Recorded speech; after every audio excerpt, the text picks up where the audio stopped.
Hi, everyone, and welcome back to the Practically Spiritual podcast. Yeah, so as you can tell with that awesome music intro again, I am once again joined with Rion Smith. Hello, hello. I have a feeling this is going to be a regular part of the podcast, having Rion on here. It's just really nice for me to not just talk to a wall and talk to myself in a little booth, but also, as I mentioned in other episodes, we're hooked up in his awesome sound booth in his house. Ta-da! With lighting and mics, and boy, has Rion really put in the effort today to make this happen. Thank you so much. Yeah, we got there. We made it.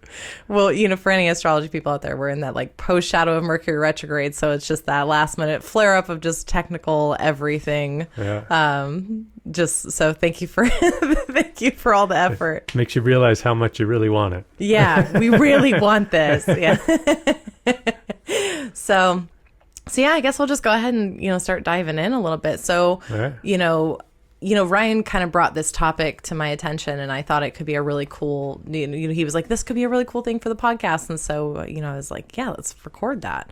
But basically, I think the conversation is really kind of one of what are things in our society that we're kind of told are either things that are hindrances or disabilities, or that things are where something's viewed as a weakness, but from a spiritual lens, it could be considered, a greater strength, and that maybe we kind of can reframe some of those things. Yeah. Yeah, and they often get all kinds of labels and all of that kind of stuff. And I guess for me, it's like I always want to take the empowered approach, where the individual is empowered through their belief system ultimately. And the world today has a lot of belief systems that can steer you in different directions, and a lot of those belief systems aren't necessarily empowering. Mm-hmm. And so I'm always kind of, I don't know if skeptical is a word, but I'm always looking out for those things and questioning whether or not that's necessarily true or not. Yeah. And I think it's kind of like the idea that we live in a one size fits all. Yeah. The way that one person's mind works, or the way that one person's energy works, or one thing that's coming up that I'm noticing this week is, I interviewed for a position that would be a little bit more of a night shift kind of deal. And in my head, I associate being someone who's kind of a night owl or is in the night shift. There's something in my mind that goes oh man, but won't I be lazy if I'm sleeping until 11 because I'm working till midnight? And there's a stigma around it. There's a stigma around it, but it's also how many people do we know that are I just naturally, I'm awake at night, are just natural night owls. Yeah. That just in their energy functions great. I would be one, but I get my kid to school in the morning. Yeah. So I'm on this early morning schedule. And anytime there's a couple of days off, boy, am I sleeping in and staying up later. And yeah, it's just so, I know a lot of people who I just wake up at 6 a.m. every day. I'm so not that person. Yeah, me neither. My dad was all the time, and I think it was hard for him to understand because he was so in that schedule or whatever it is that, how can you sleep till noon, 1, 2, 3, whatever, and yeah, that was my time alone when, everybody else was shut down and I could be up all night and yeah, explore my own mental world, Yeah. I find my creative juices in the day don't normally start until 5 or 6 p.m. It's almost that's when my mind's had enough time to go through the checklist long enough to chill out. So then I'll get these bursts of energies at 8 o'clock at night. And then I'm on Canva making stuff, writing courses till 1 a.m. So it's interesting the way that it's there's so much productivity in that. But again, it's our society's framed towards if you're not an early riser, or if you can't stay focused, or if you, there's just all these different ways. And I think, we're using the night owl versus daytime person is just kind of one example of many of the ways in which we're kind of put in boxes. And the people, again, your dad, who fits well into the box of what I want to say, expected and considered quote unquote normal. Right. But it's like, is that normal if it's just like, well, there are some people that are naturally like that. But like, how many people are like all sorts of different variances outside of that? Right. So it's just an interesting topic and I think spirituality, we talk so much about how it's like, it's kind of going to be it's not a one size fits all thing. You got to find your practice and your way of doing something. Yeah. Yeah. And so like, doesn't it make sense that the way each of us is made up is also going to be just as unique? Right. Yeah. Yeah. So Einstein, I always think about this. I've never been able to really do this in my adult life, like since having a kid. I consider that like the beginning of my real adult life, I would agree with that. Yeah. Yeah. So he operated on, there was no schedule. There was no set routine. It was just simply if he was awake, he was working and he was inspired. When he'd get tired, he would sleep. So if he slept for a long period of time, it was no big deal. He would just wake up when he woke up, start his day and start working.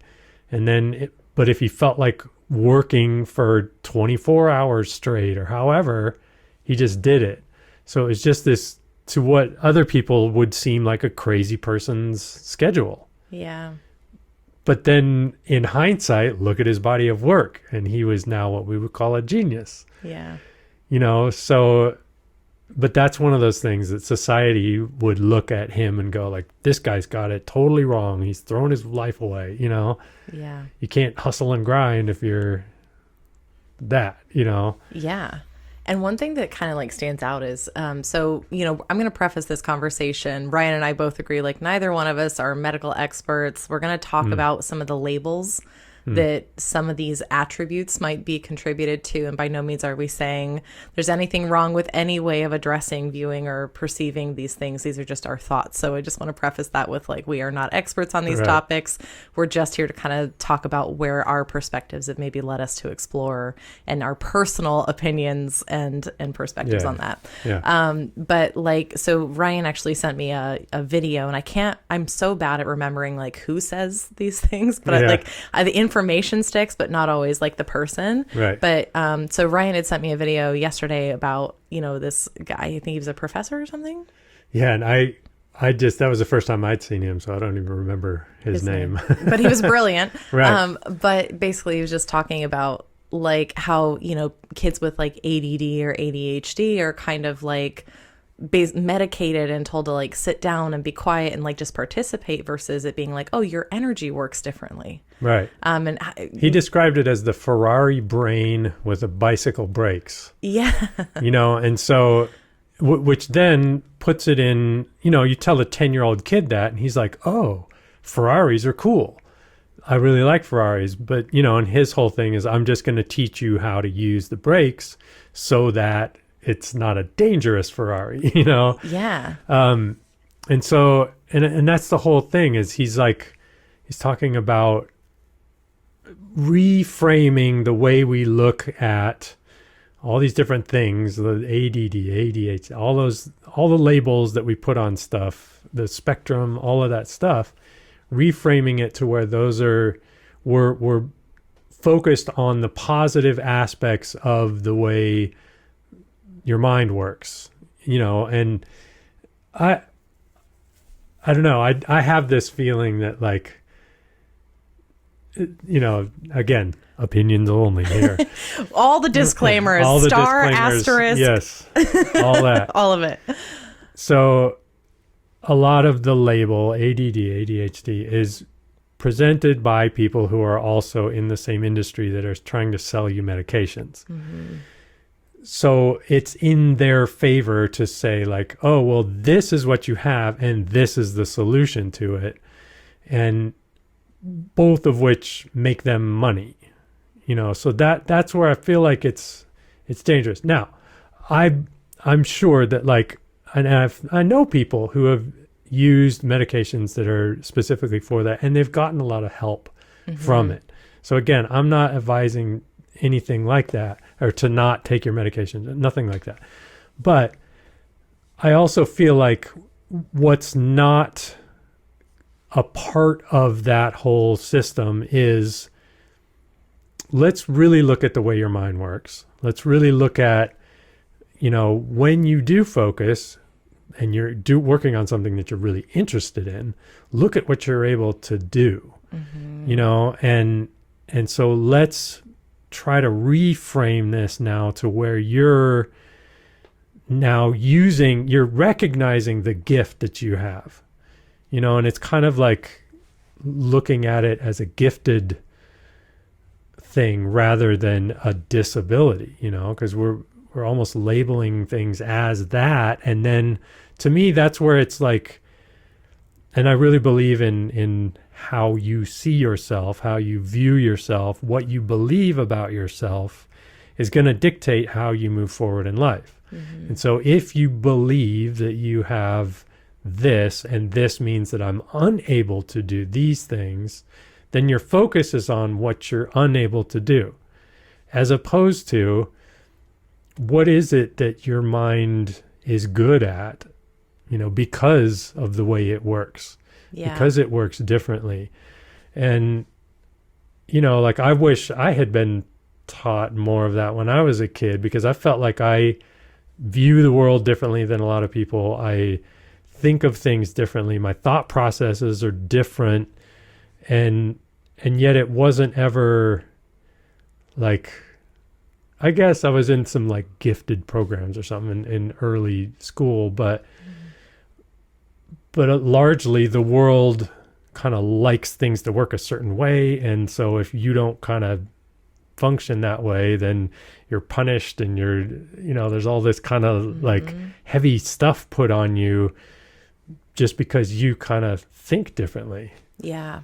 And something that kind of like is a curiosity, like just what I'm noticing, like a pattern, is like we're seeing all the electives and things get pulled out of the school system. And the school system is literally like, I think we're all, what I want to say is I don't think this is like conspiratorial or crazy. Like school right now, and I think even, when I was in, and I'll just speak, I graduated high school in 2010. So like that gives it just a time frame, because I think the education system is really changing at a rapid pace, unlike, especially after post-pandemic and everything. Like I think we're just seeing, like, we still had electives when I was in school, whereas I know there are a lot of kids that don't get the option for any of that now, which is, to me, is just bananas.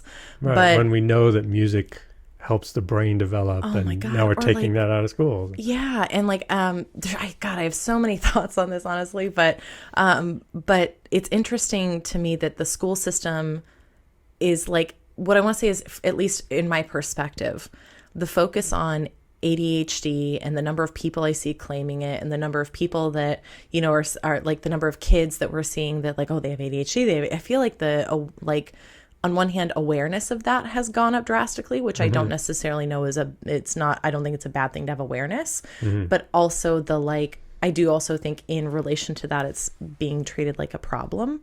Right. Or something that makes someone hindered. Yeah. But it's interesting to me that as the school system is focusing, like that at the same level, like we're removing electives, which are where a lot of personalities and minds that might meld more into that ADHD, ADD framework. And again, what I want to say is I'm not enjoying using labels, because I think there's so many different ways it presents. And I think I wish we could just get rid of diagnosis completely and just be like, oh, your brain's just different. How? And and because I think it's so unique, but for the purpose of this, we're going to just keep using those labels. But I think it's just interesting to see the it's spiking in relation. To me, it's like these two bars. Like the ADD and ADHD diagnoses are through the fucking roof. And I'm seeing less and less and less creative outlets in the school system. Yeah, yeah. And so, one thing that really sticks with me is it's funny that this topic's coming, because again, this week I also, maybe you sent it to me, I can't remember. But someone was talking about the choreographer that brought us the Broadway musical Cats.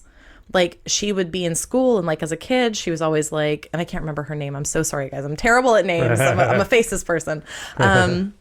But she would be in class, and her teacher was always she won't sit still. She can't focus. She won't sit still. She won't sit still. And I guess someone saw her and recognized oh, she's not going to sit still because she's a dancer. Right. Like, and so they were like, so then they started putting her in dance classes, and they noticed like, and like, look at what she was able to create. Like, she's brought us so much of like when you go through her list of accomplishments, like it is that like really high level Broadway, like some of the most memorable choreography that we know came from this person because someone was willing to say, oh, she's just not meant to fit that system. Like, she's a dancer. That's where her energy thrives. Right. So put them where they thrive. But I think that's part of that, like, one size fits all system.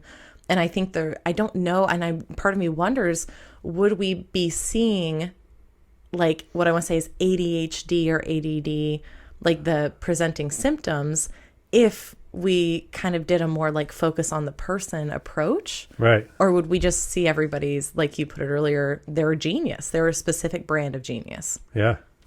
Yeah. And it's crazy because when you give, I think a lot of so that was another idea, is that oftentimes I feel like people are kind of diagnosed as this or that, when in reality they're more of an artist, more of a creative person, more of even like a spiritual person. And so the normal kind of mundane learning almost like doesn't make sense. Yeah. Because their mind needs music, it needs dance, it needs the other dimensions of reality in order to really be engaged. You know, it doesn't care about history dates and all of those kinds of things, because it's this insignificant thing. But then you feed it whatever, music. I'll say music because I'm a musician. I think you have a bias. You feed it music, and all of a sudden everything lights up. Yeah. The brain lights up. It's like, oh, well, that's why they're not doing well in all these other subjects. You know, so now we've taken those away, and then those kids who would be turned on by music, who would be turned on by art, who would be turned on by whatever, they're not getting turned on by those things. Their brain isn't lighting up. And so, yeah, they're problematic children now. Yeah. You know? Yeah. And it's because I feel like it's just so closely mirrors to like what's like when we've been in our, like, we'll just take it to like the spiritual healing place. Like when we're doing our spiritual healing, like what happens when you repress a side of yourself? It usually acts out through the shadow aspect. Right, right. You know what I mean? So it's kind of like how much of what we're seeing is a repressed part of expression that's not being given space. And so it comes out as like what I want to say is like a kid who's really, let's just say, like expressive and creative. Like maybe let's just say they're a singer, right? Like they like love to sing and like they just love to use their voice to be expressive. Right. If you're not giving them space to do that regularly, like that might come out as being verbally disruptive in class. Or being, you know, like, and that anger will come out through that medium or in other ways. But again, like, I don't even think it's just kids. Like, how often are we seeing that in adults where it's like, you know, like how much of us gets expressed through like the repressed parts of us? Like, that's literally what shadow work is. Yeah, yeah. And so, and I think like, when we talk about like especially creativity, I loved in the video that you shared with me, he talks about the relationship between, if you flip a lot of these qualities on their heads, they become actually very positive attributes. Yeah, yeah. Like impulsivity is on its head creativity. Right. And so it like, I love that because again, it's literally that, like, and again, what do we talk about in spirituality? Like your shadow flipped on its head is your light. Yeah, yeah. Do you know what I mean? Like, and that's why shadow work is so important, because when you understand your shadow, you know how to bring your gift out. Right. You know, and so it's literally, I think, and I want to say like, we're in a society that isn't valuing any of those aspects unless you're at a certain level versus being like. Yeah, yeah. If you made it through and you're, you know, top level, then oh, look, he's amazing. He's a genius. Yeah. If you're on the Apple top 100 hits, right? Then you're a genius. You're a genius. But if you're anybody else, you're just wasting your time. Yeah, you're just some dude making music and who cares? Right. Right. But it's like, again, like I just go like our entire society is undervaluing like how much of a spectrum the human experience is, and that each of us have our niche, and like how many of us have gifts that like. And I loved again that video, the way he framed everything was so lovely. I wish if I can find it, maybe I can like link it somewhere for you guys, but Yeah. well, I can find it. It's in my text messages. I'll figure out how to link it. But like he talks about, I want to see it as unwrapping gifts Yeah. versus treating disabilities. Yeah. And I think that like if we can view our society that way, like we all need like everyone to show up at different parts of the spectrum. If we're all doing the same thing, Right. like think of how many needs and niches aren't getting met, Yeah. Yeah. you know? And how many people aren't awakening to their highest self, to their true self, to their true calling? Yeah. You know, like how many we've already seen masses of people just kind of go through life and live mundane life. You know, those videos about people interviewing people in their old age when they're 90 or, you know, on their deathbed kind of thing. And, Yeah. you know, none of them were like, well, I'm sure glad I spent all that time in the office, you know. God, that cubicle. Yeah, Yeah. that was my favorite place, you know. What are you taking with you? My calculator. Right? Yeah. So I had this experience the other day. I was in here and I was working on some music, and that was this. I'm sitting down to do this, and then there was a moment, and I needed some help, so I researched something real quick, and then found myself on YouTube. Well, somebody commented on one of my videos. Hey, I really like the snare sound you got on the. How'd you do that? And I was starting to write them a comment back, and I'm like, I can't remember the name of the snare head that I had on there. And I went over to my stack of drum heads and started to look through it, and it's way up high in the studio, and ended up knocking over other drum heads. Well, the ones that I knocked down was a brand new head for another drum of mine that had been bothering me. The tuning of it, because the head was all worn out, and I that's the kit that I've been playing daily. And so like I never even ended up responding to the guy's comment. I never ended up getting there. But that felt like a moment. That's when the light bulb came on for me to talk about this with you. Is like, was I led over here through that comment? And the actual purpose of it was for me to remember that, like, oh, you have an extra head that would fit this drum, that would make it sound better, that's going to make you more satisfied when you sit down and play these drums. Is that what was happening? Or am I just ADD? Was that an ADD moment? You know, like because by those terms, like my attention span was really short. I was on one task. I got distracted to another one. I got distracted in that task and didn't even complete the second one, you know? Yeah. So you can look at those two things, that event, the sequence of events, as, well, oh man, I was just way off task and I could beat myself up for it. Or I could look at it and go, oh, well, that was a really interesting little string of coincidences that led me to something that ended up making me feel better. Yeah. You know, so I don't know. It's really weird. And the idea of, and I've seen tons of videos about this where they're talking about someone being led on their spiritual path. And you're at the base of the mountain. You're trying to get to the top of the mountain. I don't know. There's not very many people where that line is a direct, straight line from the base of the mountain directly up to the top.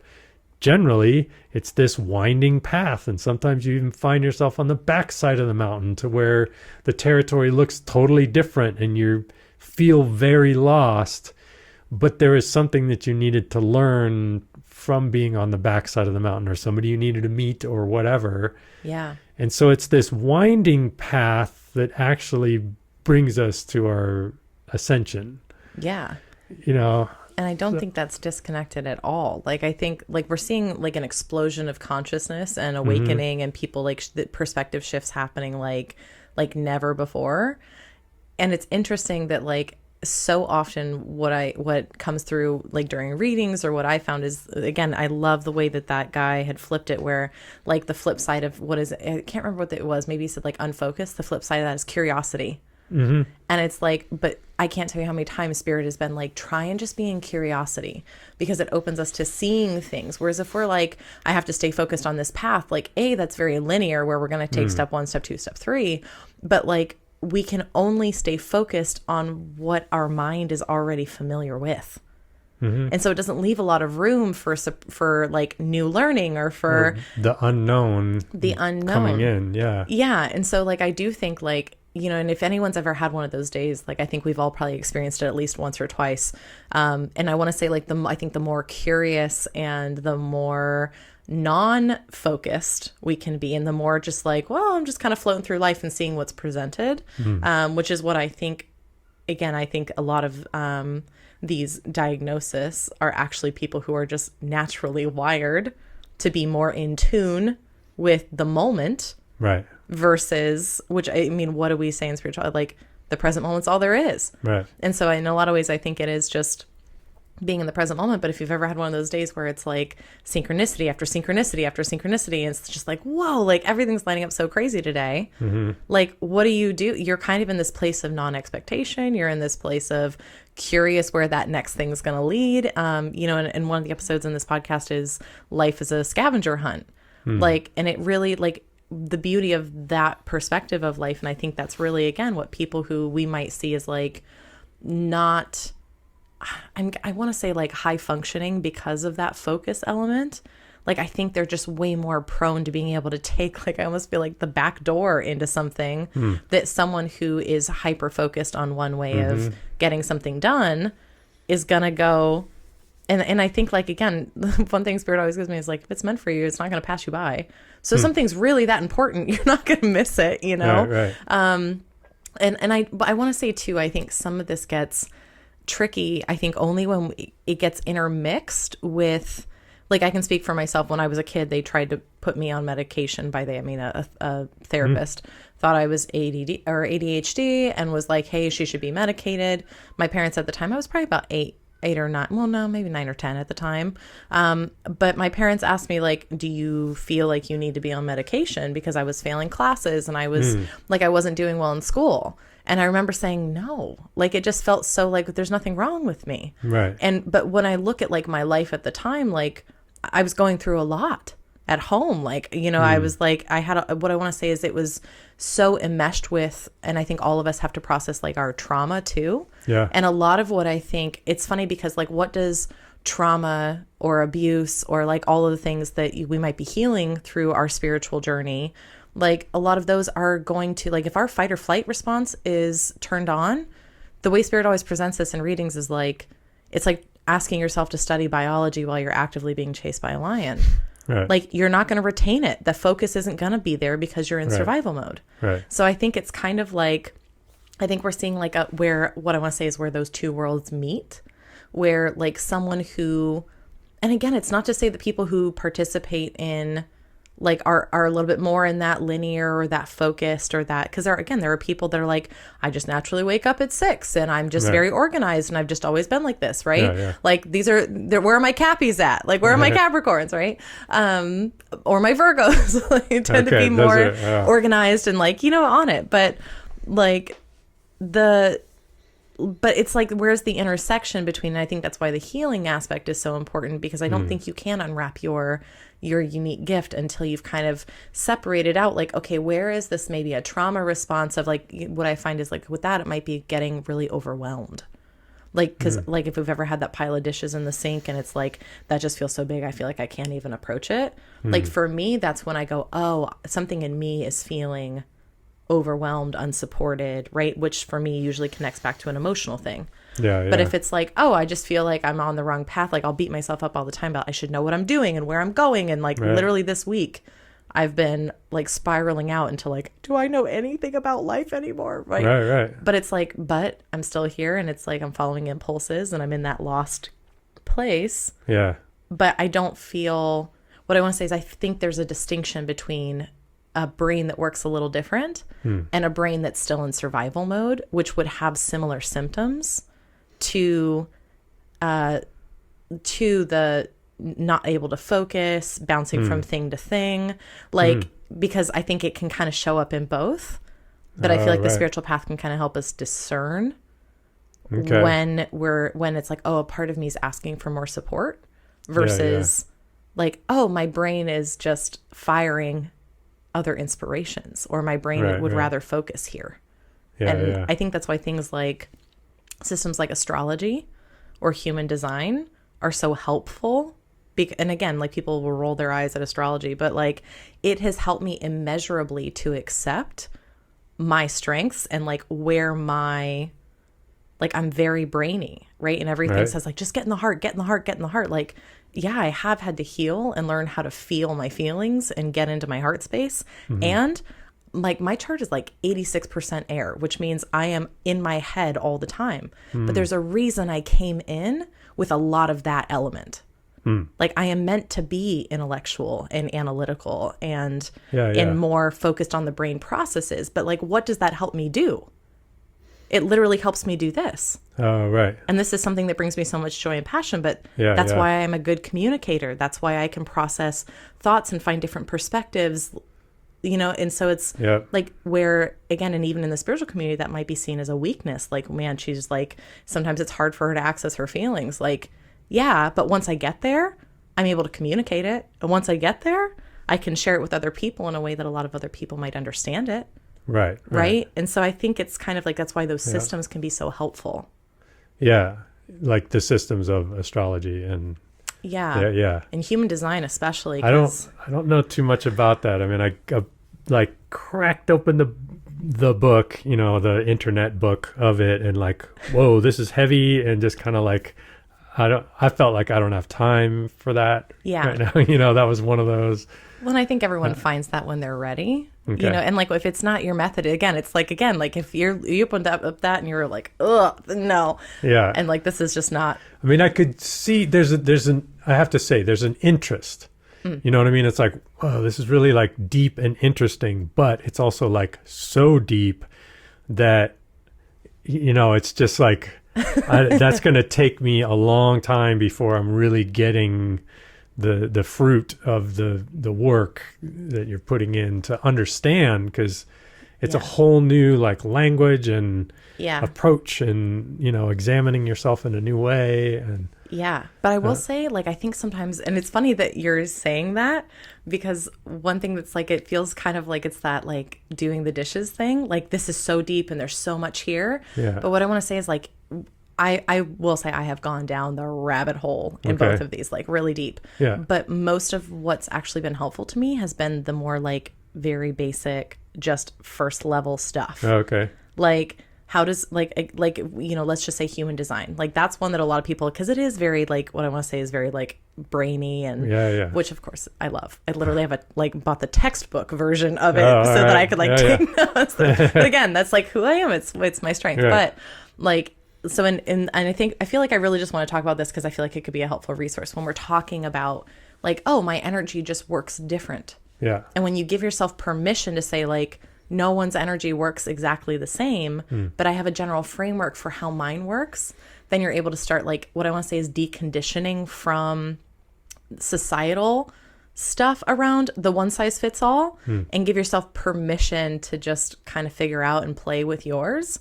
But like human design specifically, and what I love about this is Spirit brings this up in readings all the time when someone's in this place of like I feel like I should be doing this and I don't know what I'm supposed to be doing, and I don't know what I like, and I don't, you know, when we're in those lost periods.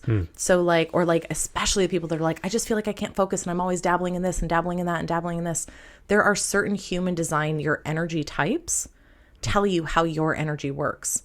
So like, I'm a generator. So for generators, when I'm doing something that excites me and lights me up, that's when I know I'm in alignment. Like, that is my job. And I think it's manifesting generators that are specifically prone to this. And it's actually how their energy is, again, meant to work. They're supposed to be like this. They have, their energy is to dabble in a lot of things, pick them up for a little while and put them down when they're no longer lighting them up.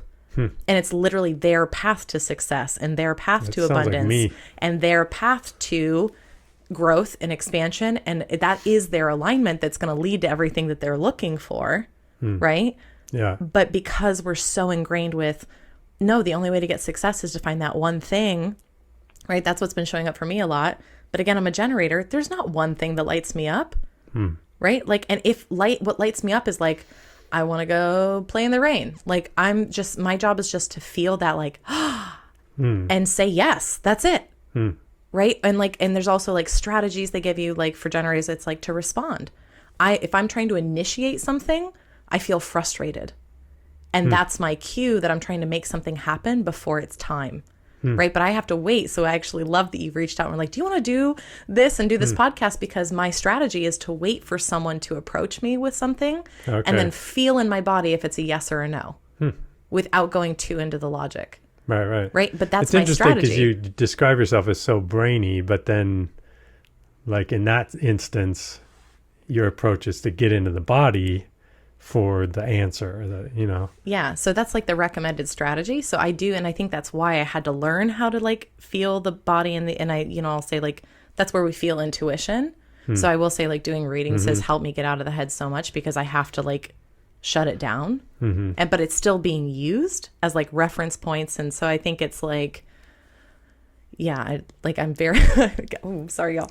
I get really in the head, but it's like, and what I want to say is I think learning how to be in that strategy I'm still really struggling with it, even though I've known about it for a couple of years now, because it's not something we're taught how to do. Right. But and it's also a blind trust thing of like, it doesn't really matter what my brain says. Like my body's saying no. Like someone can approach me with something that's like, hey, do you want to do this? I'll give you $1 million. It'll be great. But I'll feel in my body of one of those like, even though my brain is saying like, are you nuts? Just say yes. And so it is that deep. And that's why, again, I feel like it's such an intersection between the way our energy works, but also detangling ourselves from conditioning and trauma and all of this other stuff. Right. So that we're able to trust those faculties. Yeah. Trusting. So both Yuki and I have been experiencing like body sensations, and we're both kind of like relatively new to body sensation. Everybody experiences body sensations. Body sensations, particularly as like kind of like a form of communication. There's a message in this. And when she would experience this, that, I don't want to say specifically for her in case she doesn't want people to know, but she would experience this and then get this sensation, and experience this something different and get that same sensation, experience something different, get that same sensation. So she finally had to like unravel that, like, well, what's this similar line between all those things? It's like, oh, she journals about it and unravels it, and then it's like this light bulb, so then figuring out, oh, anytime I'm experiencing this emotion, my body's telling me like, hey, there's something here, you need to check that out, and like today I had an experience that I told you about that we won't get into, but put it on blast, Brian. No, I'm just kidding. So for me, that's like solar plexus, and it's like this burning sensation in there, and I still haven't fully figured that out yet. Yeah. But I know that there's something, I know something feels off. I know something isn't feeling good about it. Now, I've had a kind of busy day so far, so I haven't had a chance to go and be introspective about it. But it's sort of one that you sort of put a pin in it and then like come back to it. So what is going on there, and oftentimes for me, it's journaling. I'm able to dig and find something, but yeah, I feel like all of that stuff, we're talking about like body sensations and all of this kind of stuff. And that's all things that are like, we're not taught about that. And to me, that's one big thing for me, is that any of the labels of conditions, whatever, they're all devoid of any type of spiritual connection. And there are some people that I follow on TikTok that are directly addressing like autism, ADD, and how to them those are actually signs that these people are more spiritual, more spiritually connected. And that oftentimes, so what does it mean? What for an autistic person, generally, this is coming through people that I watch on TikTok. So, take this with a grain of salt. We understand them to be like more sensitive and sometimes kind of socially not so in tune. So, but they may be just more, so the spiritual, again, flipping something on its head. Now, if you're more sensitive to the physical sensations in the body. You're more in tune with those. Like for me, I'm almost 50 and I'm just learning like, hey, when this happens, I get this interesting sensation in my solar plexus, which I just learned what that was a couple of years ago.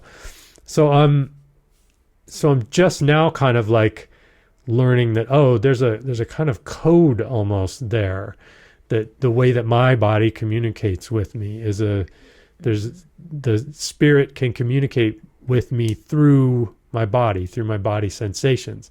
It's not like a big booming voice comes on and goes, Ryan, you need to stop doing this. Or, it's not that. God. Yeah. It's not like that. Like that's kind of the TV version of when the heavens part and, that's, spirit is communicating with us now. Oh, yeah. That's the whole thing, right? Yeah. But it's not that. It's more like being sensitive to the sensations that you have in your body. And what are those? Those are a form of communication that we can learn to decipher. And I'm sure it's different for everybody. It's not like heat in the solar plexus equals this. There's no like Bible to do that. That's, for me, that might mean I feel undervalued and these kinds of things. But for somebody else, it might be something totally different. And as far as I know, it could be totally different at a different period in my life. 2 years from now, I could experience that same sensation, but the circumstances of my life are different. So what spirit is trying to communicate is something different. Yeah. Yeah. Yeah. And I think it's interesting because you're kind of touching on another aspect that I think is like so prominent in, again, whether it's, where we're not, what I want to say is appreciating the light within other circumstances, but also that like life is ever changing. Like life itself, like it's so even in just like the simplest day-to-day stuff, like one day, like, and I'm, of course, like I'm a Gemini, so I'm kind of known for like, I can feel very sure about something seeing something one way in the morning. And then by the afternoon, I'm like, oh my God, I got new information. Like my entire perspective on that has shifted. And I think that's where that two-faced thing comes in, but it's really like, no, like when you get new information, like things change, like it reframes everything. And so I do think like also when I think everything in our system is made to be like, you should just stay focused and have this much energy and show up the same way every day. But that's just not humanity. Like that's just not life. And I think you're spot on with like so like I've been in therapy my whole life. I'm a big proponent of getting therapy, working through, becoming more self-aware, looking at what's lurking in the shadows that might be driving you subconsciously. But I actually was in college. So after I got out of the military, I went to college for a couple of years for a psychology major. And I ended up shifting out of that and instead going and getting certified as a life coach and branching into the spiritual sector as a reader. And again, that was never the plan. Like everyone's always like, how'd you end up there? And I'm like, no idea. Yeah. Fell into it backwards. Yeah. But the reason I left the psychology major is because I found that it was discounting the spiritual life completely. Yeah, totally. And I'll be honest, there's been one therapist I've ever had that, and again, you have to find the people who are bringing that in. And I would definitely say, for someone who's spiritually inclined, and based on this conversation, I completely agree that people who, might be diagnosed with ADD, ADHD, I would say you might really enjoy working with someone who takes that, like, it's not one size fits all. Life is a choose your own adventure based on who you are. And like, I left the psychology major because I was like, I'm not going to be able to help people the way I want to in this, because there's not even a framework built out for considering the way that we hold energy in the body, or the way that we can move energy out, or like, and I feel like sometimes it can kind of get stuck in like, this is what's wrong, this is what's wrong, this is what's wrong, this is what's wrong. And I found myself going in the circles of, okay, like, I know why I have that. Right. And like, I've shifted the pattern around it, but it's still kind of like, I just felt like it was very band-aidy, and it didn't go the way that to the depth I needed. Right. But I think what really helped me shift a lot early on in my spiritual path was a book called Your Soul's Plan by Robert Schwartz. And it's about soul contracts. And it talks about like, it's more focused on our soul contracts with other people and understanding maybe why certain things in our life have happened. Yeah. But like, one thing that really, I think, kind of lifts the lid on this topic for me a lot is there's a reason that you chose to be you. Like, you came in knowing what you're, again, like, it's like, I look at my birth chart, right? We'll say astrology or my human design or whatever. I look at that and I like, now I'm in a place, and again, it took me a really long time to get here, and I'm still noticing where I'm trying to make myself different than what I am, or like that I should be good at things that I'm not good at, and then comparing myself to other people and like, but they're so good at this and I'm not, and but like, okay, and I'm good at stuff they're not good at, because it's just, what is our natural inclination? And might there be a reason that we chose to come in as the version of us that has that natural inclination? Right. Like, again, like, I'm all air, like, I'm ungrounded. So like, I'm always in my head. But again, if I can see that as like, there's a reason I might have chosen to come from that perspective. Why? Right. Where's the value in being very this way, very that way, right? Or like, and again, they'll say like, they're the things that like our greatest weaknesses are actually our greatest strengths. And I do think that's true, but I think we have to really like cut it from the perspective of like, every single aspect of me was chosen by me to, and I hate the word like achieve, but to reach whatever growth, expansion, or whatever it is I came here hoping for, or even just all I wanted to do was experience this world through that lens. Yeah. Like, each of us sees the world so differently. Right. And we literally chose it. Live in a different world. I live in a different world than you live in, than Yuki, than Kenji, than And whatever. Isn't that kind of amazing? Yeah, that's wild to me too. Like, that's something that I try and contemplate at times. I find it like very difficult. I don't think many people are hip to that concept. Yeah. I don't think many people think about that. But it's, to me, the more I think about it, the more true I feel like it becomes, and the more truth I can see in it. Just the fact that like, I have had these experiences. I grew up around these people. These were my parents. This was my upbringing. So all of those things create the lens through which I see life and this world and everything.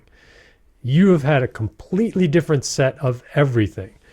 But even if I had like a twin brother who grew up the same as me, side by side, he would still have a completely different view of the world, because his take on things, his whatever, he's the other brother, however that goes, he would still have a completely different world than me, and maybe there's a lot of similarities or whatever, but the actual skew that you put on the lens is just going to completely change it. And so something that's completely meaningful and deep and that I'm passionate about, to me, like, you could look at the same thing and be like, oh, that's cool. I mean, whatever, cool.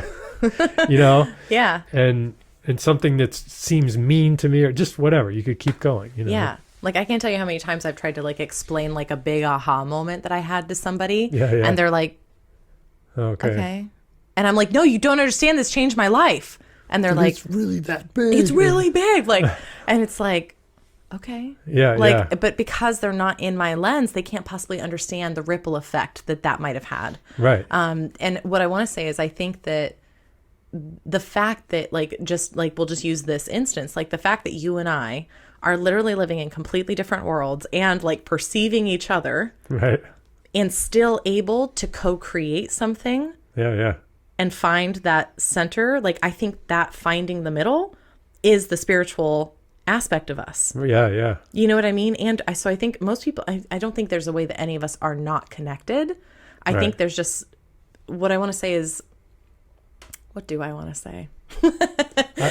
Do you ever, like, it's so beautiful that you can still come together even though we're all living in different worlds and still like find connection and find harmony and like, and I do see your strengths, you know what I mean? Like, I think it's like, you know, for anyone who, you know, I was just watching Rion set this whole thing up and like, I was baffled and overwhelmed just looking at all the dials and the knobs and the buttons, and he's just like clicking through troubleshooting. And I'm like, this is rocket science to me, right? That's not my strength. Right. But honestly, I'm going to be honest, I don't know that I'm bringing anything to the table today that you couldn't do, but it's just, you know, because clearly Ryan's also a talented speaker, but it's just like, you know, to be able to say like, oh, I see that this person's able to do things I can't do.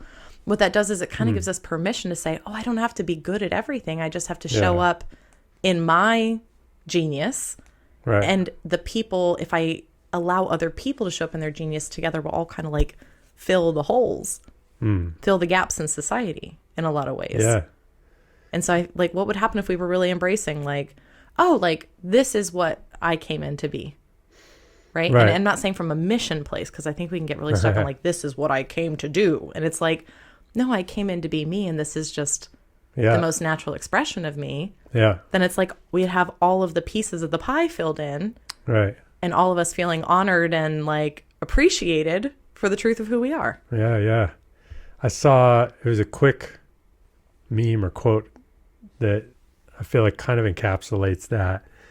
And this guy was saying, don't strive to be the best. Strive to be the only. I love that. Yeah. You know what I mean? And so that's what it is. And that was like an aha moment for me, like a lightning bolt, like, because I'm a drummer. So I post Instagram reels. I post drum videos on TikTok. I can look at another dude and, oh my God, another drummer, male or female. Damn, the way they're doing that. Oh, their sounds, this, that. They're, you know, there's so many things that I can look at and like they're doing it so much better. So then I put myself on a competition scale and I'm ranking all these other people and I'm feeling like I'm behind. I'm not doing well enough for my own race against whoever that I'm, you know what I mean? Like whatever it is. And it is strange for me because that's also like, I'm trying to make a living at that as well. And like the studio and everything. So it's tied into like survival because if I can get my Instagram account to 100,000 followers, more opportunities are going to come my way, more eyeballs are going to be on me, all of this stuff. So, which in turn, in my mind, at least means more money coming in. Yeah. So that it's a really tricky slope for me. But if I'm viewing that through the lens of trying to be the best, then I'm setting myself up to lose because there's always going to be someone who's doing some aspect of what I'm doing better. But if I can just simply be the only one who expresses things in the way that I express them, then it's a total game changer. Yeah. It's like just play the drums the way I want to play them in the way that makes me feel good. Then I think people will be drawn, and who knows, it shouldn't even be about that ultimately. But I would think that people would be more drawn to that rather than when I'm in my mind playing something like, oh, I hope this is as good as someone else's whatever, version. or trying to be like this or that, you know? So yeah. And I think bringing social media into it is a totally, like, also something just worth mentioning on this, because like if we're talking like like we'll just use the ADHD, the like, you know, jumping from thing to thing, or the trouble focusing. Like we're also in a time. what were you saying? What? What? Squirrel? But like we're also in a time where like we're bombarded with things that are constantly also pulling on our attention. And I also think it's interesting that like when we have like I was just talking to a friend of mine who's also an entrepreneur, and she's like, it's so hard because you have to catch people's attention in the first like 2 seconds that they're looking at something, because if they can't figure out your website and like something about it just makes them go like, okay, not everything I need is like on my eyesight right away, I'm just going to click off. Like, because we're so in that instant gratification, and that like, what I want to say is it's like the brain is running the show so much subconsciously that we're just like, I think what I want to say is I think a lot of what we're seeing as like ADHD is also being fed through the like, and in a way, again, that survival mechanism comes in, is like, let's say we're scrolling through Instagram, like all we're seeing is stuff that makes us want to compare ourselves and our lives to what's a really false image of that person, Right. or of that thing, or of that, you know, how good they have it together or whatever. But there's also that like other, and again, like they can do it their way. It's like we all have to find our own personal branding in a way, but it's really hard when you also feel like you have to cater to a society that is like, I want to just say, like, I think our whole society meets the criteria for being ADHD, because right now that is how everything in our world is set up. Like, how many video streaming apps do we have on our television? You're scrolling through Netflix, like it's choice overload to the point that now you don't want any of it because there's just way too many options that are all right there. And so what I want to say is I think so much of what we're seeing is a very natural response for beings that are meant to be experiencers that have been fed a world that's all external stimulus. Yeah. And so like, what do? We jump from thing to thing to thing to thing to thing, because we're either comparing ourselves to what their career looks like and going like, well, my career doesn't look like their career, so I must be doing the wrong thing, and this must not be my thing, right? Yeah. And that breeds kind of jealousy and Yeah. like all of that, which, you know, that's one of the lower human emotions, you know, that's kind of a low vibration emotion. And I think we never take the time to turn that on its head. Right. And say like, okay, if we turn jealousy on its head, what is it? Desire.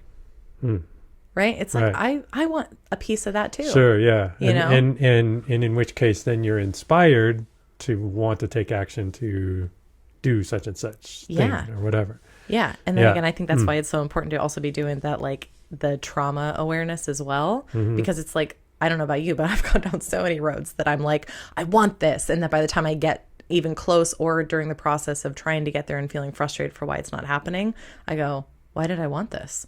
And it's usually like, because I don't feel like I'm enough, or because this is what society tells me I should want. Or, but again, like, I think it's like when we're talking about finding the thing that's unique to you, like so much of what I've wanted is like something that really, you know, kind of hit home for me yesterday was I've been spending the last few years trying to like really sink into like my feminine energy, right? Like really like I want to be feminine and soft and like all these things. Like, and I'm kind of viewing it through the lens of like a lot of the women in my life have this very soft, nurturing, flowy, graceful energy to them. I have never been that. Like, I'm pretty sure I came out of the womb like, let's party, like, you know what I mean? Like, I've never been that, but I've spent the last 2 years feeling like there's something in me that's not enough, and torturing myself over why I can't make myself be that, and thinking it's some kind of box I have to unlock in order to think that way, in order to act that way, in order to have everyone perceive me that way.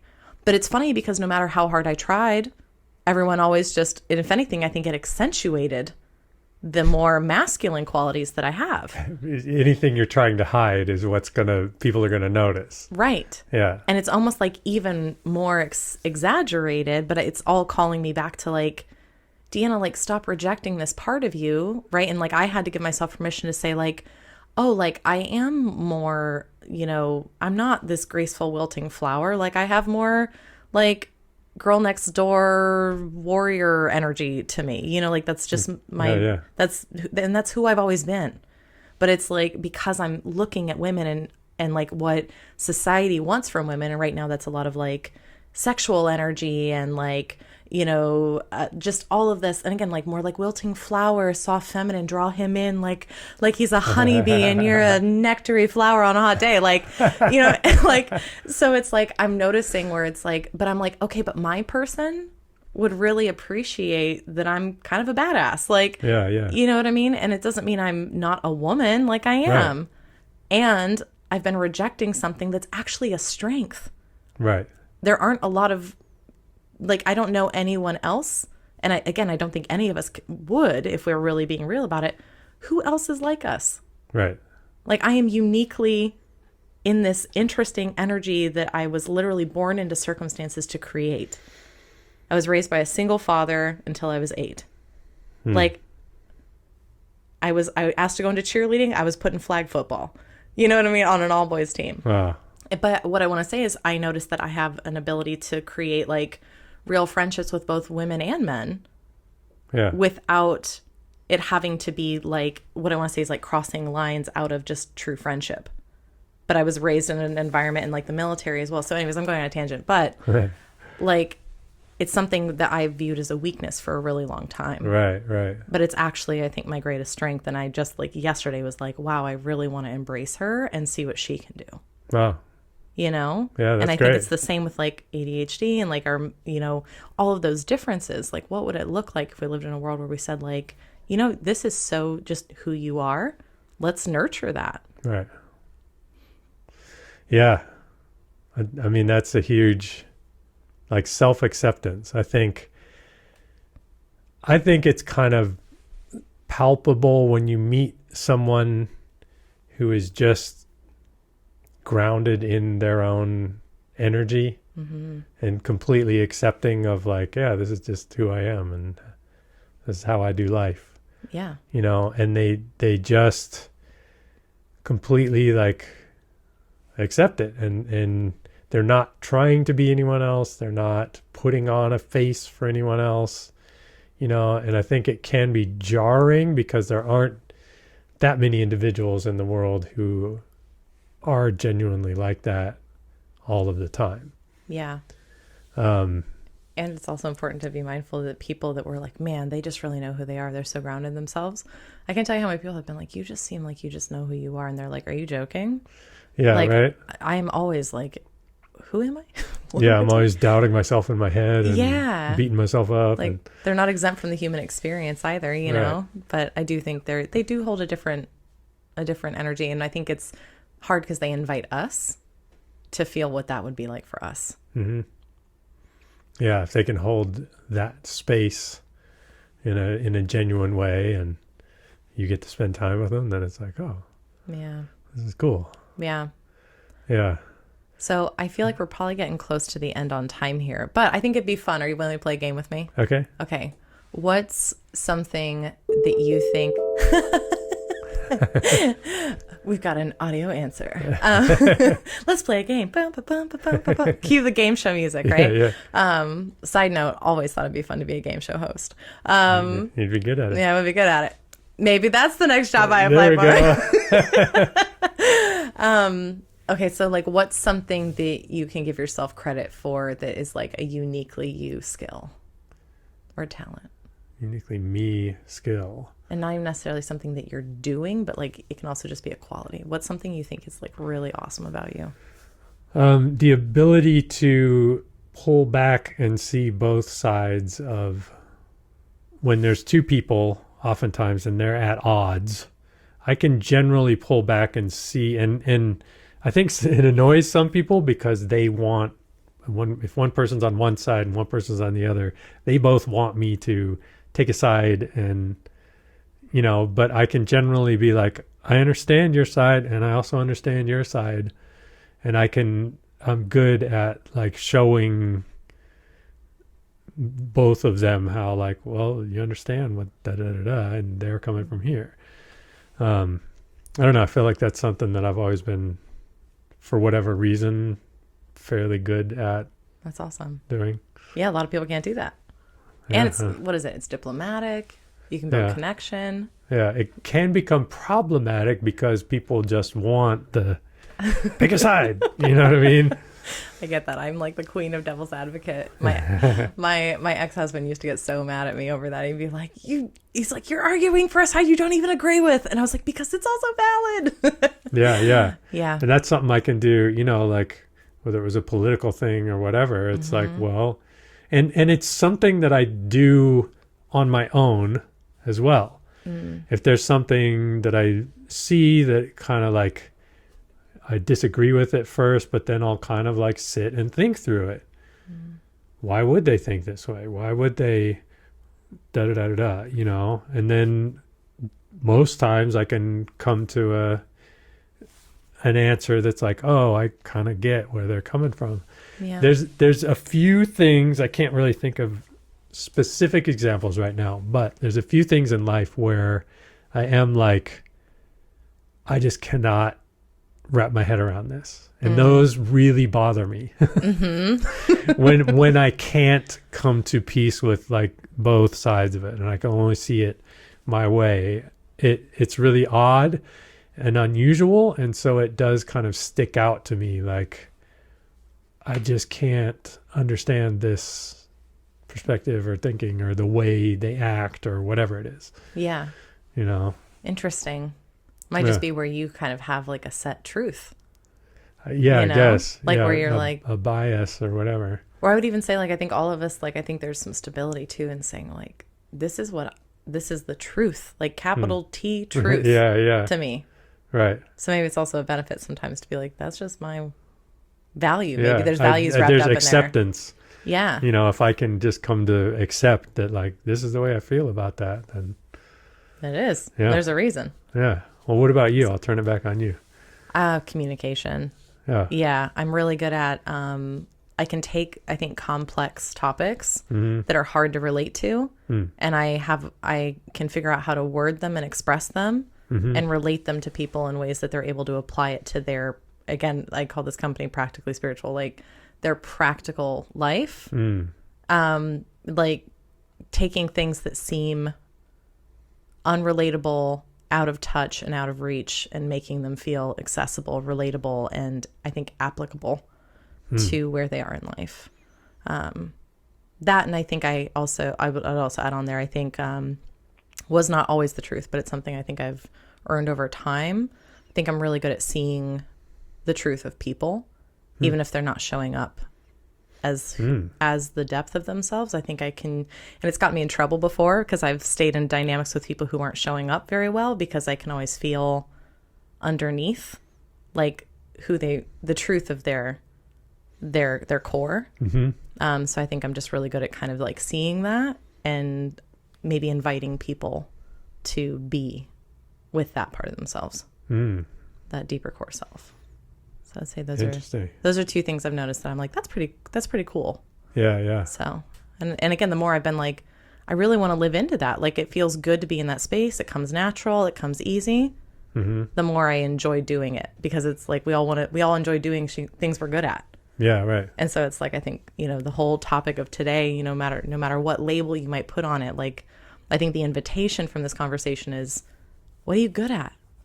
What lights you up? Like, what do you feel is naturally you that maybe not everyone around you? And I would say these are probably the qualities for most people that they're like, they just don't get it. They just don't think like me. They misunderstand me. Like, where are you misunderstood, and understand that is probably your unique gift or your unique strength, because not everyone's meant to understand that, because that's not their niche. Right.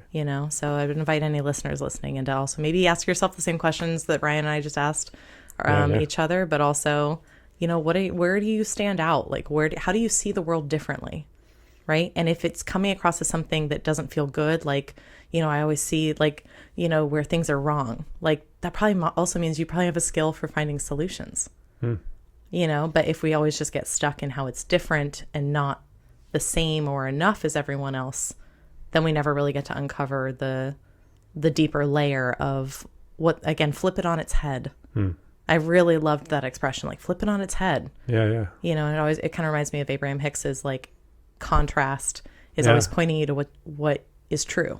Right. And I'm really loving working with that. Like, again, how do I flip this on its head? Because it is pointing me in a direction that is empowering versus disempowering. Yeah. All right. Well, Very thank cool. you so much, Rion, for letting us use your studio and setting everything up, and for yet again a wonderful conversation. You know, all of you just out there listening, just know Rion will probably be on a lot of these podcasts because we could talk I'd for love to. hours. So it's always so fun to have you on here. So again, Thank you thank for having you so me. much. All right, y'all. We will catch you on the next episode.